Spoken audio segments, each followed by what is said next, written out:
Hello. To anyone that has seen our videos before, Hello. So, to give some context as to why I'm here, Over the past week, or so, I have had the wonderful COVID-19. So I'm not in my usual spot, but either way, during my COVID arc, I watched something, and it was cool enough for me to go, you know what? I'll make a short little video on it. Because that's what we do on this channel. We watch cool shit, and then we make somewhat decent, reasonable. We make videos on them. so today, I'm gonna be talking about Lego Rebuild the Galaxy. I know that nobody in the universe gives a fuck about this show other than me. So this 4-part mini-series opens up, as most Star Wars productions do nowadays, of the lights passing by very iconic faces. Though this, being a Lego production, has all of those faces in Lego. So we open this 4-part series off with our main character Sig explaining the entirety of episodes 1 to 9 in Star Wars. Or well, at least a Lego version. And so after Sig is done telling this story to the other Nerf herders, he mentions that maybe we could explore the Book of Boba Fett or talk about Grand Admiral Thrawn, which is just a nice little nod to fans who know more than just the movies. Going back into the story, we meet our main character's older brother, Dev, as he comes in and explains that the Nerfs these Nerf herders herd have escaped and they need to bring them back to pasture. And it's on this short speeder ride where we basically get the entire premise of the show. We have Dev, who wants to leave the planet and chart his own adventure, say his own stories and be the main character, and we have Sig, who's just quite happy to explain the stories that have happened and live peacefully. So we know that these two brothers have opposing ideals of what they're wanting out of their lives. So when they get thrust into this adventure, that will be the main focus of what's to come. We also get a weird bit of canon, non-canon info about how Nerf herding is actually done. And we get introduced to a Nerf herder's stick that are useful during ion storms apparently, which, I don't know, I guess a nice little bit of world building and definitely not foreshadowing for episode 4. Wink. So as the brothers are herding the Nerfs, we also get another moment where we get to learn about their personalities.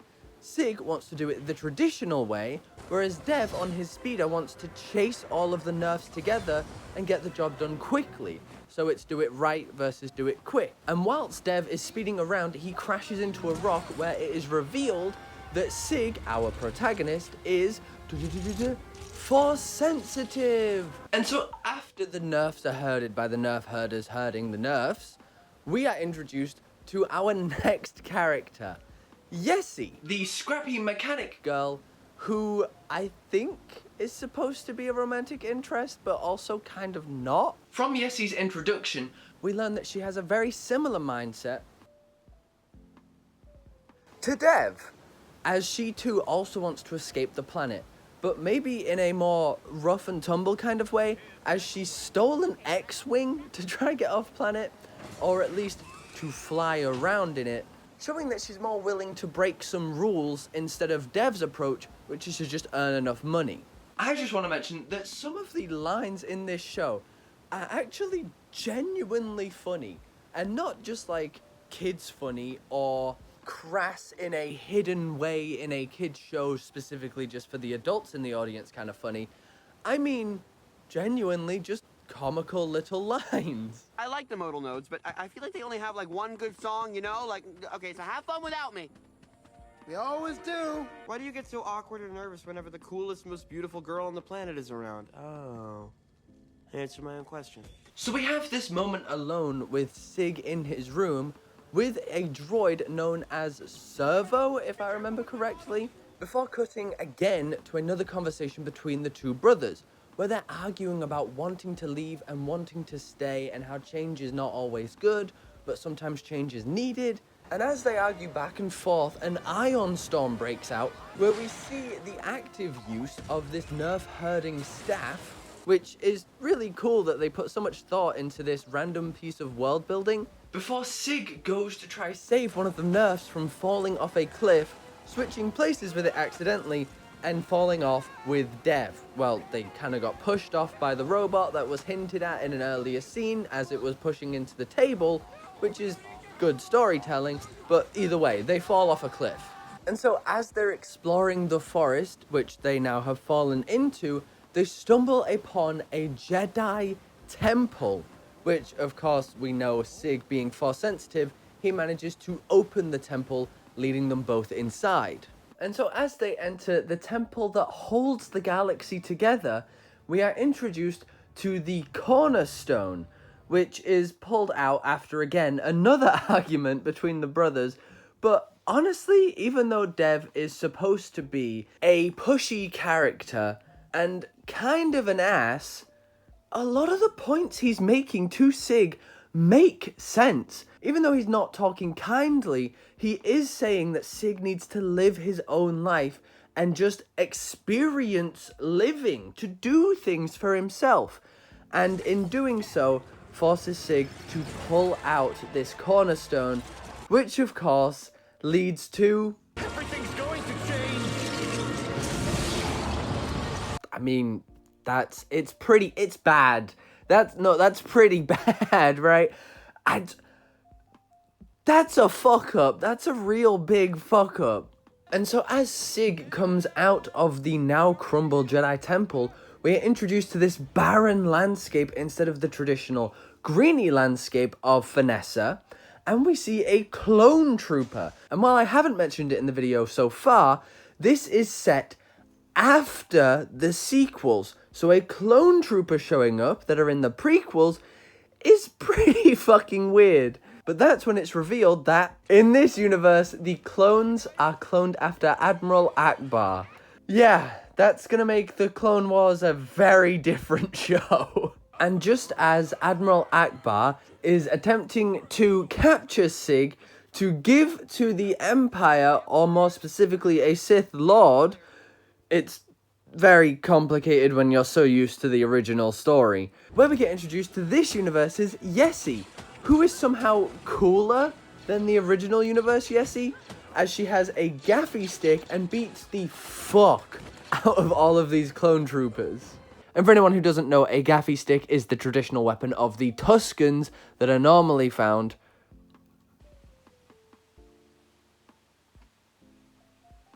Are you good, bro?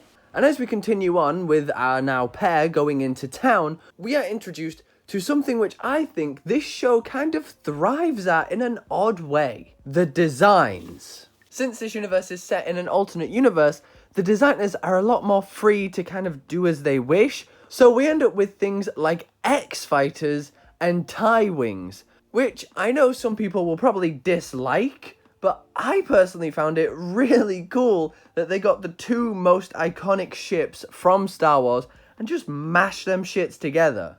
As the pair travel through town to try get to Yessie's ship to get off of Vanessa, we are introduced to this universe's Dev, who happens to be the Sith Lord Darth Devastator, who, terrible name, incredible minifigure design, I must say. Personally, I would love a Darth Devastator minifigure.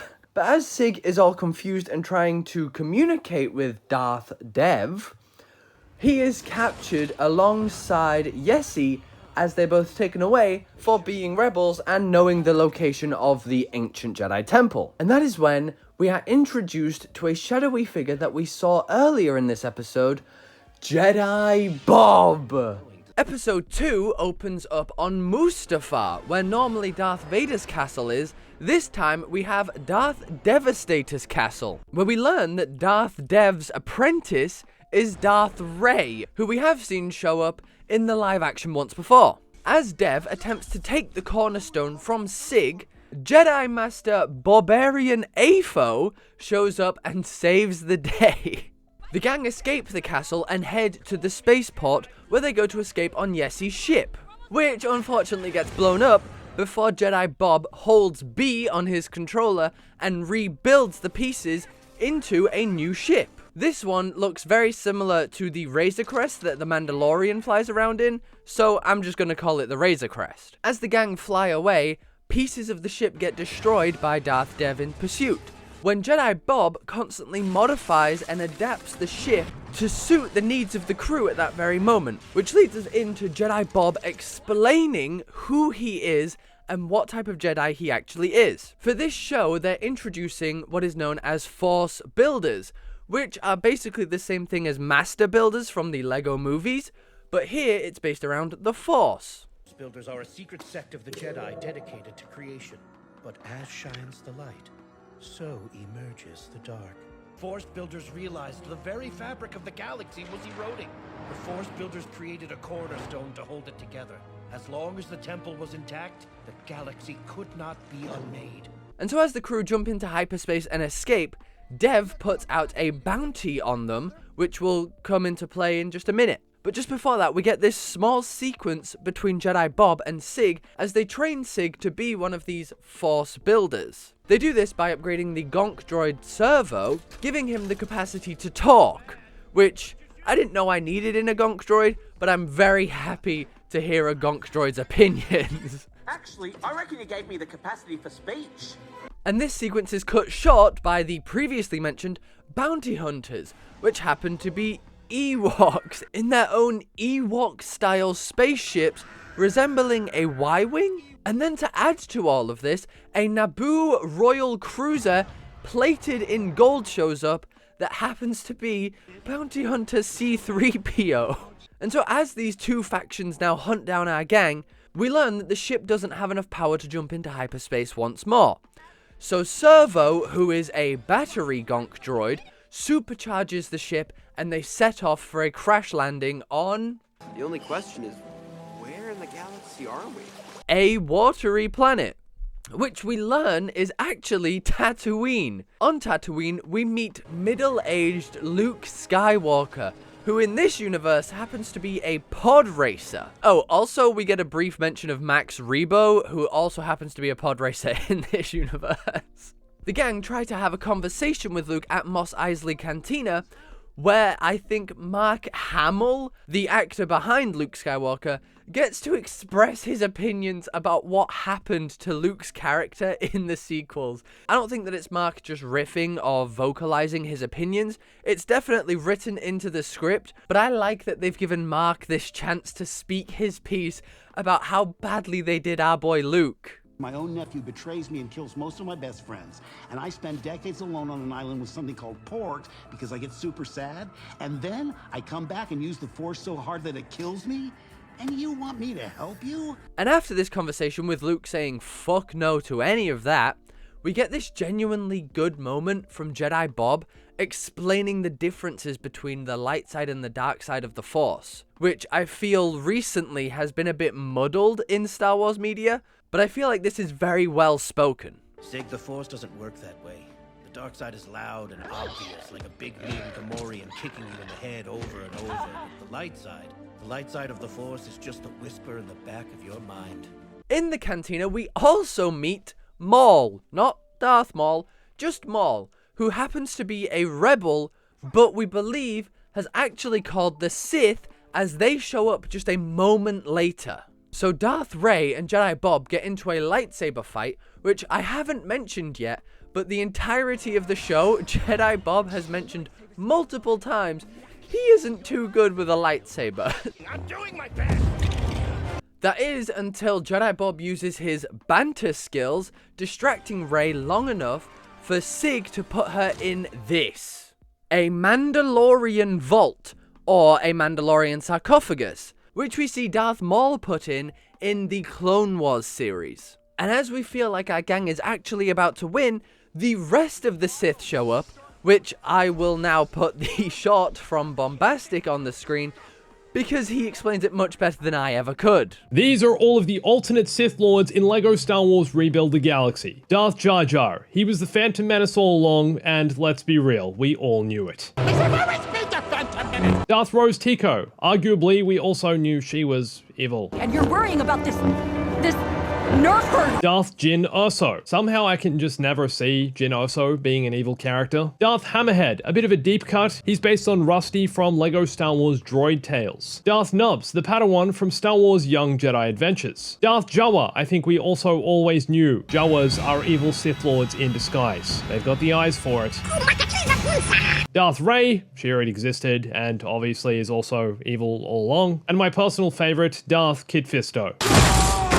And episode 2 ends off with Darth Dev and Jedi Bob fighting over the cornerstone, reminiscent of when Rey and Kylo Ren fight over the lightsaber. Episode 3 picks up where episode 2 left us off, with Dev and Jedi Bob still fighting over the cornerstone, until Dev wins the Force fight and takes the cornerstone for himself, right up until Luke Skywalker in his pod racer comes in, doing a barrel roll, like, backflip, and takes the cornerstone from Dev. As the gang run away, we are introduced to the Dark Falcon, which has a sonar dish that does the same beam that we see from the Death Star, just on a smaller version, not destroying planets, just destroying, like, buildings. So the gang jump into a trash compactor where they are met with Darth Jar Jar.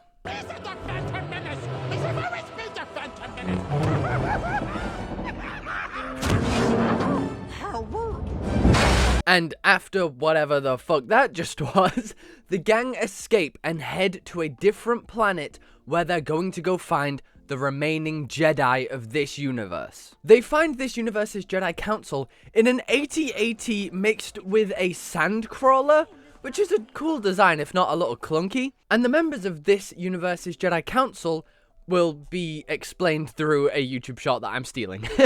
These are all of the alternate Jedi on the Jedi Council in LEGO Star Wars Rebuild the Galaxy. Jedi Master Palpatine, he takes Yoda's role as the leader of the Jedi Council. Do it! And then we have the second-in-command Jedi Vader, replacing Mace Windu. He seems to have also lost Padme in this version of the timeline. Could Vader's story get any more tragic? Jedi Jabba the Hutt, the fattest Jedi to ever exist.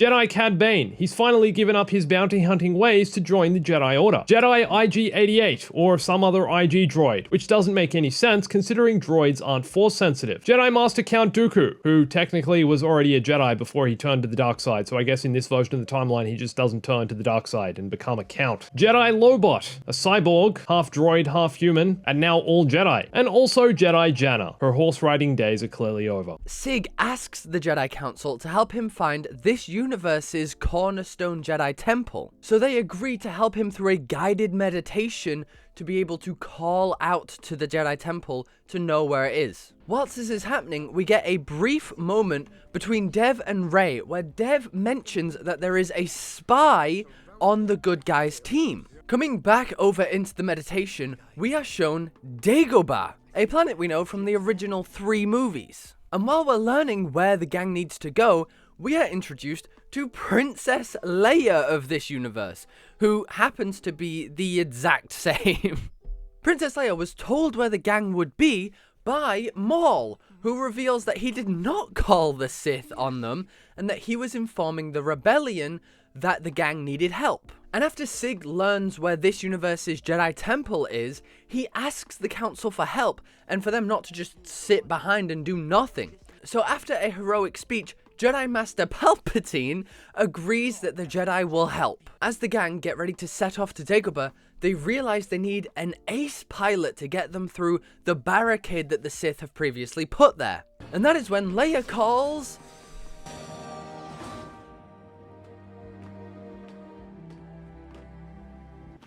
Oh, never mind. No, I take back what I said. Greedo! Yes, we have Han Solo alongside Greedo, but Greedo is the scoundrel that has taken Leia's heart in this universe. And with everything in motion, the gang set off in, not Slave 1, to Dagobah. But disaster occurs as we learn that the Jedi's ship has been sabotaged. So with the Jedi not able to help the gang get through the barricade, Yessie has to step up, using her expertise in piloting to get the gang through the barricade undetected and onto the planet's surface. And whilst on the planet, they notice an Imperial prison where lots of rebels are being held.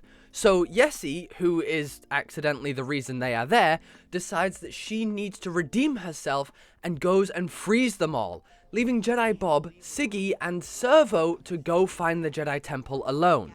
Back to the prison, Yessie, Greedo, and Han manage to sneak inside, and as they're about to set everyone free, we learn that Han Solo is the spy that Darth Dev has put in their ranks, which leads to all of them getting captured at this prison. And back in the Jedi Temple, even more shit hits the fan as Darth Dev shows up and explains to Sig that Jedi Bob has been lying this whole time. He lets Siggy know that there is no way to bring his galaxy back, and that's when Jedi Bob reveals that he's not from the same universe as Sig.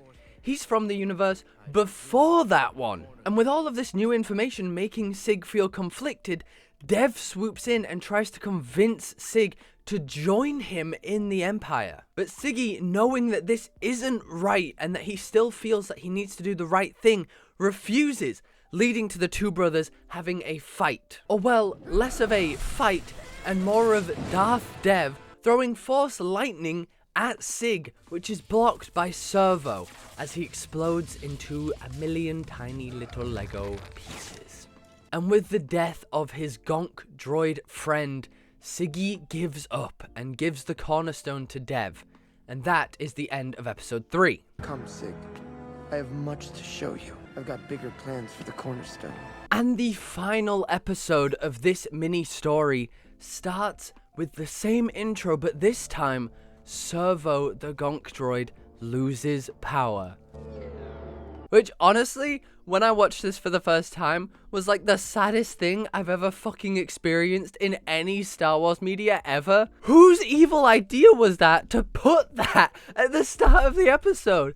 It's so disheartening. But this time, we open up on the deck of the Separator, which is designed to look like a Lego separator, but as a Star Wars ship, which I thought was just a nice piece of design. Dev has taken Sig and the other Sith back to Yessa, where it is revealed that Dev wants to use the cornerstone with Sig to transform Yessa to the one that Sig remembers from his universe. Going all the way back to Dagobah, where Yessie is currently captured, she plans an escape along with the other rebels, eventually freeing themselves and even stealing the Dark Falcon along the way. Whereas back on Finessa, Sig asks Dev what he's even thinking. What is the point of all of this? Which Dev reveals he just wants Sig to tell his stories, like how he is at the beginning of this show. And even with Dev giving Sig basically everything he could ask for, Sig still knows that it is not the right thing to do, and still continually refuses to join him, where Dev loses his patience, but just before he begins to fight Sig once more, his Sith apprentices turn against him as they feel Dev has lost his way in the whole conquering the galaxy thing. And so as Sig uses this moment of confusion to slip away, he is chased by two of the Sith back to the same cliff where this adventure started. But just before he falls off, or gets pushed off by Servo, Jedi Bob shows up once again in a Jedi starfighter. And so as Siggy and Bob fly away in their newly acquired Jedi fighters, they are met with the trouble of getting past the Imperial fleet that is hovering above this planet.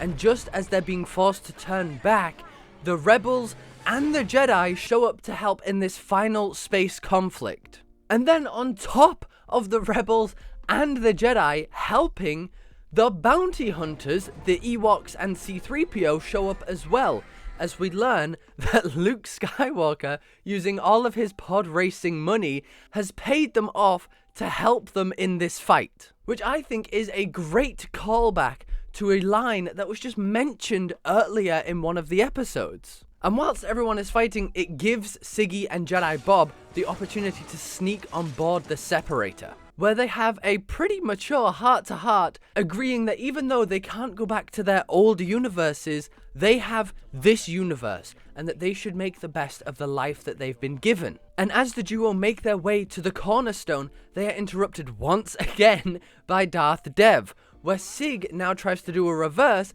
and convince Dev to join them, to not destroy the whole universe or not rule it, but just to live and accept the life that's been given, which unfortunately doesn't work. And Darth Dev uses the cornerstone to fucking obliterate the rebel fleet. And so it comes back down to a fight between Dev and Sig, with Siggy using Jedi Bob's lightsaber, which, I mean, hey, Jedi Bob, you weren't really using it anyway, I hate to say, but he agrees, okay? He's not very good at using it. So while the two brothers fight in the separator, Yessie and Greedo show up in the Dark Falcon and help the remainder of the Jedi Rebel / Bounty Hunter fleet by destroying the separator's super weapon, which also leads to, I think, one of the coolest shots in this show, but also in modern Star Wars media. And so as the fight continues between the brothers, Darth Dev throws out some more Force Lightning, which this time Siggy blocks by using the Nerf Herder staff that conducts lightning, or ion energy, which again is a wonderful callback to the first episode.